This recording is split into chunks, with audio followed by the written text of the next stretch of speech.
It's good to have you back playing the Bowl. It's a great venue, the Bowl. Having not actually played it, obviously. You have? No. You've never played it? No. Oh, this is the first time. Never been there either. Oh, I love it. I don't know what it's like looking out to the crowd, but looking... There's a picnic area, isn't there? There's a lifestyle element to the Bowl. But I said to someone yesterday, you'll destroy that in about 10 seconds. Well, yeah. I mean... Did you say hope so?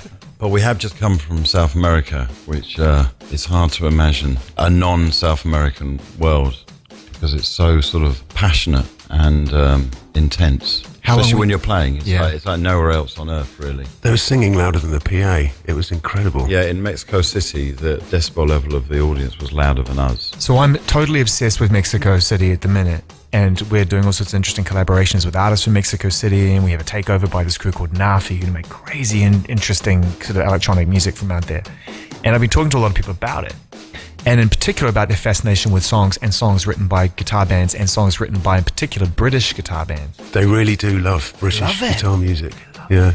Morrissey's like Elvis there. I asked somebody who's Mexican about this on Sunday, and he had a theory that the guitar playing, and maybe you can qualify this or depending on what you think, Graham, there's a rhythm to it, which is kind of similar in some respects to local music and in particular the heritage of Mexican music. That there's a rhythm, and certainly the way that Ma plays it, with that kind of rockabilly effect. Johnny Marr plays it, that rockabilly kind of that upswing and that way that it's played. No?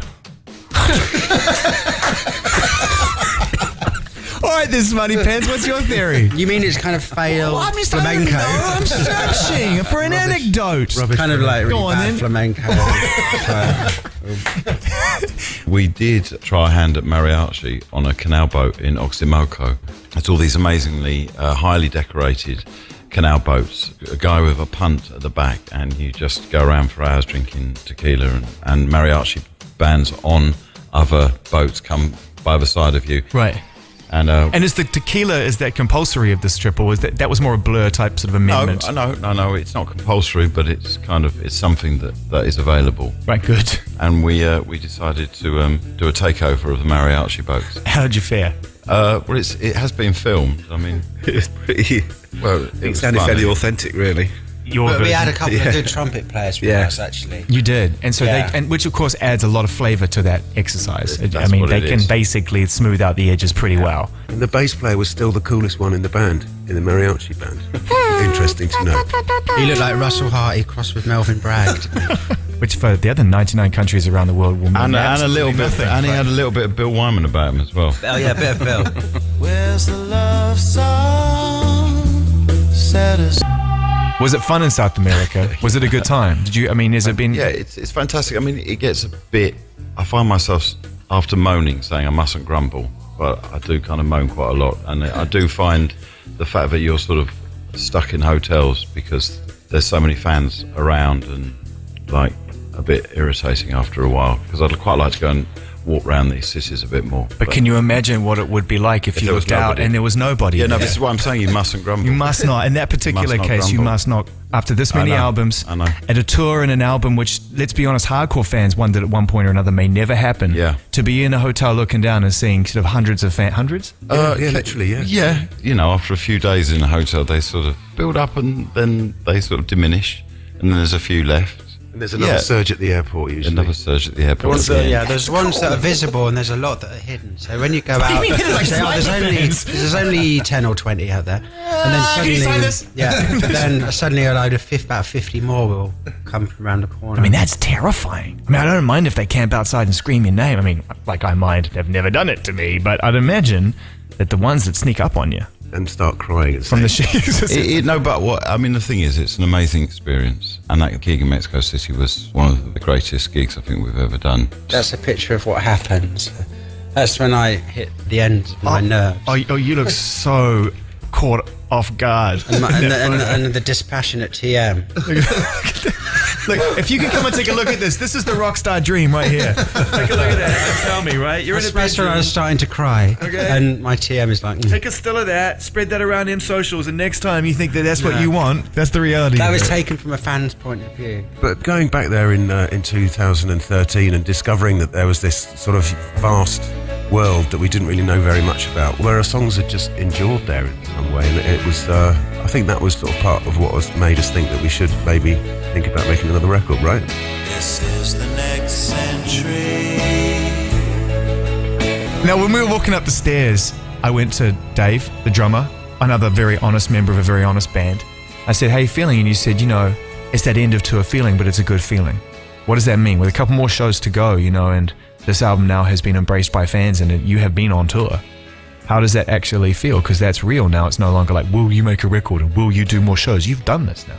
We haven't done loads and loads of shows. It's literally been like a couple of dozen shows in total to support the Magic Whip. So everyone feels like a bit of a special event. But that's good though, that's important. And after these last couple of shows, any plans to carry on, do some more next year? Or do you think you need to rethink that? We weren't expecting it all to be f***ing how's it going, how's the weather, were you? Come on. Well, you said I wasn't a talker. So any other members of the band want to answer that question? That end of tour feeling is it's double-edged, isn't it? Because at the beginning of the tour, you're looking at the itinerary and thinking, how on earth am I going to get through that? And at the end, you're going, really? Is that it? Is that it? That doesn't seem like quite enough. Has it been fun? Oh, yeah. Gigs have been amazing. Gigs have really been amazing. I mean, I think, for me, there's a lot of trepidation pre a gig, and then post it, I kind of sort of go, blimey, I've got all that more to do. But that time on stage has always been amazing. And what causes the trepidation, do you think? I don't know. It's just such a big thing, and playing material that's so old and established. Sometimes I find that kind of a bit scary that I'm sort of continuing to do that. But yeah, it feels like the best run of shows we've ever done. Yeah, consistently. I think we did they have been. Tiny little ones in the UK, tiny little one in New York, and then went back to play in Hong Kong, taking the thing full circle. Can we stop and talk about that? Because it had such an important influence on the record, both visually and thematically. That was a brilliant gig. I mean, they really enjoyed the fact that there was a whole record about. I was going to say, it's a love letter basically for their city. So how do you're not going to thumb your nose at that? So, I mean, just describe going back there, having taken some of that imagery, some of those things that it inspires in you and turned it into music, and then going back with music about that, kind of taking it from that angle. Yeah, and getting that feedback from the audience and them getting the references. Because, I mean, they're quite sort of obscure for anyone who doesn't know that the sort of recent history of Hong Kong as well, because, I mean, it was such a big thing, their democracy protests, and it disappeared like a lot of those sort of protests seem to do after a while. But they knew that the record had that inside it, and so there was a really palpable sense of, we get this and we appreciate you saying There are too many of us. Do you guys have an opinion about free about free music? Yeah. If somebody's making money out of your music, then the artist should be paid, and that's absolutely where I draw the line. But I think, I was just talking about this earlier, that it seemed like about 10 years ago, when the music industry was changing and it looked like the big corporate interests were losing their grip on the whole industry, and there might just be a chink in the armour and a chance for artists to be more at the forefront of the industry again. I think that has now gone. It's the way Spotify is set up and the streaming services in general, the fact they're owned by the big industries again. Artists now aren't getting paid now. Bands like us, we're fine because we can make a living, but this really hits new bands really, really hard. It was always difficult for a new band to break through, but now I think it's virtually impossible because all the traditional ways of making money for a new band have now gone out the window.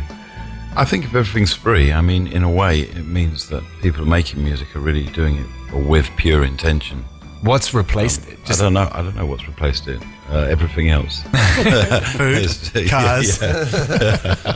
There's like this general kicking against being a consumer. There's a real push to be a creator in all kinds of fields. And kind of, making is a big thing. Making your own whatever is a really, really big thing now. There's a you mentioned 3D printing, and that's kind of part of it as well. The idea that rather than sitting back and have a big factory make you something, you actually use your own hands, you use your own brain, you use your own creativity. And that's the future, I think. The bands that manage to involve the audience the most in what they're doing, and the artists that manage to involve the audience the most in what they're doing, tend to be the most successful at Yeah, it's the most creative way that you can engage with the audience. That's definitely it. Yeah. But it's very hard to know what's happening next. Some people shouldn't be allowed to be creative, though. Come on. This is an interesting point that others have made. to me and in public have said that it's not for everybody. I mean, Some people aren't creative, even if they try. I've got my tongue firmly in my cheek. I'm not being fascist or anything. but still. But some people are more intuitive. Some people are more some people, we all are sort of different. I think it's a really hard question you posed. Free. It's pretty Complicated.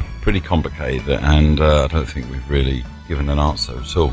Free. Okay. Well, there is a romance and a nostalgia associated with the idea that you can, from nothing, create something that can kind of end up translating to millions of people around the world. And that in itself is an extraordinary thing. And pre the creation of the vinyl record, there wasn't really... It wasn't a measuring stick. No, but what existed before then was the ability of people to turn up in a venue and play music. And that is still, in a way, regardless of every kind of sort of transformation and development, we're still in the same place. So I think the question is, free gigs for everyone all the time? Well, that's not going to happen soon. I think all the other stuff, what I'm trying to say, all the other stuff has sort of happened in this period of time and this incredible romance was created around it. You could put your stuff on a vinyl and then suddenly all of that could happen. Now, that doesn't exist anymore. But musicians just turning up and playing for free endlessly, well, no, because that's never going to happen, is it? Unless, and it's just, that's not going to happen, so it's not free. Music isn't free. Let's put the focus back on music as performing art. No, but it's not free though, is it? It hasn't, nothing's absolutely. changed. Well, not if you choose to tour. Not if you choose to play live. Not if you choose to turn it into something else. And I get it. And another question for another time is, if gigs aren't free, then should records be? That's Yeah, the bottom fine, line. why not? Free. If people don't want to pay for it, fine. I think if everything's going to be free, then everybody has to No, work for they free. shouldn't. No, music should Everyone be paid has for. to work for free. Music should be paid for. You It have should to be paid work for free.